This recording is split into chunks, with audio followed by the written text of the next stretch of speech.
हर रोज एक नई कहानी देखने के लिए चैनल को सब्सक्राइब करें। रात अंधेरी और शांत थी। रात की चादर के नीचे इंसान ही नहीं, बल्कि सितारे भी सो गए थे। फिर भी ईशा को नींद नहीं आ रही थी। उसे एक अजीब सी बेचैनी महसूस हो रही थी। अंकुर गहरी नींद में था, लेकिन घड़ी की टिक टिक उसे परेशान कर रही थी। उसे लग रहा था कि कुछ छूट गया है। अंशु भाभी ने थोड़ी देर पहले फोन करके बताया था कि नाना जी का निधन हो गया है।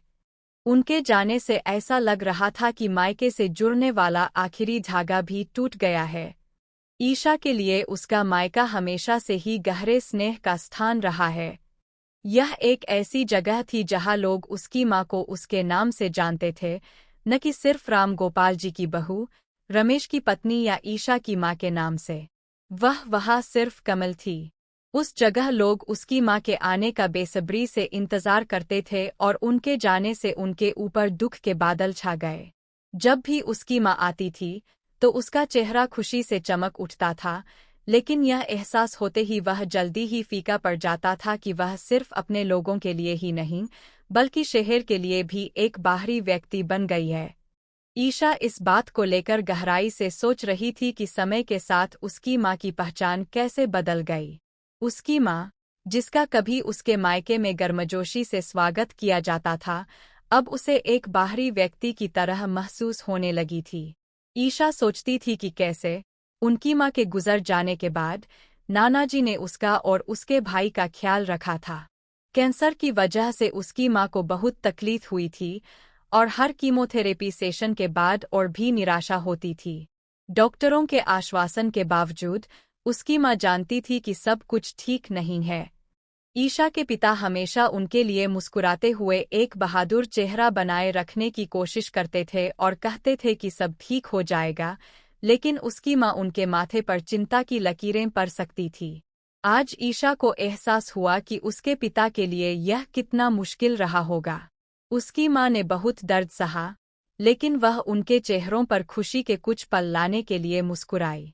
ईशा के दिमाग में वह समय घूम गया जब उसकी मां, अपनी बिगड़ती सेहत के बावजूद, उसके माता पिता से मिलने की जिद करती थी। अपने पिता की आपत्तियों के बावजूद उसे अपने बचपन के घर की ओर एक खिंचाव महसूस हुआ। उसकी मां का उस घर के हर कोने और उससे जुड़ी यादों से गहरा नाता था। भले ही वह हर छोटी छोटी चीज का ध्यान रखने वाली थी, लेकिन वह अपनी मां के घर पर भूल जाती थी, चीजें पीछे छोड़ देती थी, शायद अपनी मौजूदगी का एक हिस्सा वहां छोड़ जाने के लिए। कभी कभी लोग अपनी वास्तविक मृत्यु से पहले ही मर जाते हैं। ईशा को लगा कि उसकी मां जानती थी कि उसका अंत निकट है। वह, जो हमेशा बातूनी रहती थी, अचानक चुप या बहुत ज्यादा बातूनी हो गई थी। उसके पास कहने को बहुत कुछ था, लेकिन शायद वे उसे सुन नहीं पा रहे थे। कुछ अनकहा रह गया और जब वह गुजरी तो उसकी मां के साथ चला गया। उसकी मां, जिसने हमेशा रिश्तों को संजोया और निभाया था, मुरझा रही थी। वह कहती थी कि पैर हमें रिश्तों की गहराई सिखाते हैं, और कुल्हाड़ी का एक वार सिर्फ लकड़ी को नहीं काटता, वह पैर को भी मार देता है। उसके बड़े चाचा के बेटे ने नानाजी के जीवन पर एक छोटी सी डॉक्यूमेंट्री बनाई थी। ईशा अपने बचपन की सारी यादें समेटने की कोशिश कर रही थी। उसे यकीन नहीं था कि वह फिर कब आएगी या आएगी भी या नहीं। नानाजी का मुस्कुराता चेहरा उसकी आंखों में बसा हुआ था। नानाजी का ऑफिस जाना, अपनी चचेरी बहन की शादी में नाचना, परिवार के साथ खाना खाना। ईशा अपने आंसू नहीं रोक पा रही थी। अंशु भाभी ने धीरे से अपना हाथ ईशा के हाथ पर रखा, लेकिन सांत्वना का स्पर्श उसके आंसू नहीं रोक पाया। अंकुर ने उसे धीरे से एक रूमाल थमा दिया। रस्में पूरी हो चुकी थी और पड़ोसी, दोस्त और रिश्तेदार प्रसाद लेकर जाने लगे।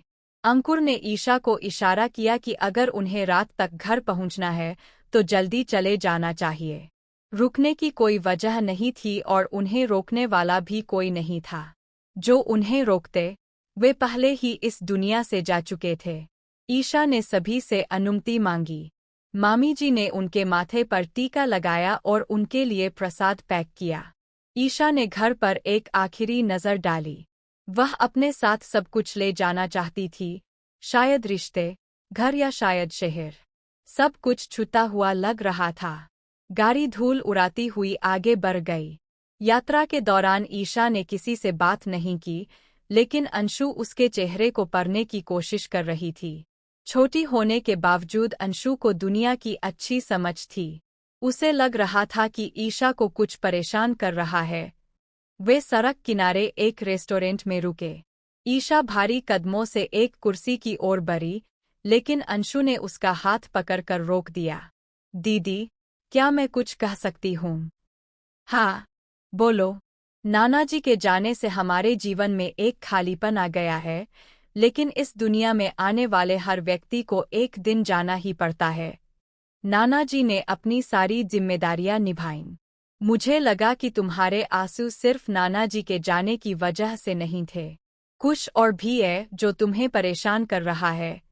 ईशा चुपचाप अंशु के चेहरे को देखती रही। अंशु किसी तरह उसके दिल के दर्द को समझ गई। अंशु, मैंने तुमसे कभी कुछ नहीं छुपाया और यह भी नहीं छुपाऊंगा। उस घर से मेरा रिश्ता मेरी माँ से शुरू हुआ और उन्हीं पर खत्म हुआ।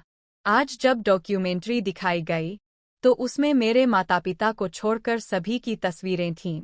नानाजी की बेटी, मेरी माँ। मुझे एहसास हुआ कि जब कुछ साल पहले मेरी माँ की मृत्यु हुई, तो सिर्फ उनका शरीर ही नहीं मरा था, दूसरों की नज़र में उनका अस्तित्व बहुत पहले ही समाप्त हो चुका था। ईशा की कहानी उस भावनात्मक यात्रा को गहराई से दर्शाती है, जिससे वह गुजरी, संबंधों और रिश्तों को याद करती है और बताती है कि समय और परिस्थितियों के साथ वे कैसे विकसित होते हैं। दोस्तों, अगर आपको यह कहानी पसंद आई हो तो इसे लाइक करें, शेयर करें और कमेंट करके बताएं कि इस कहानी में आपको सबसे अच्छा क्या लगा।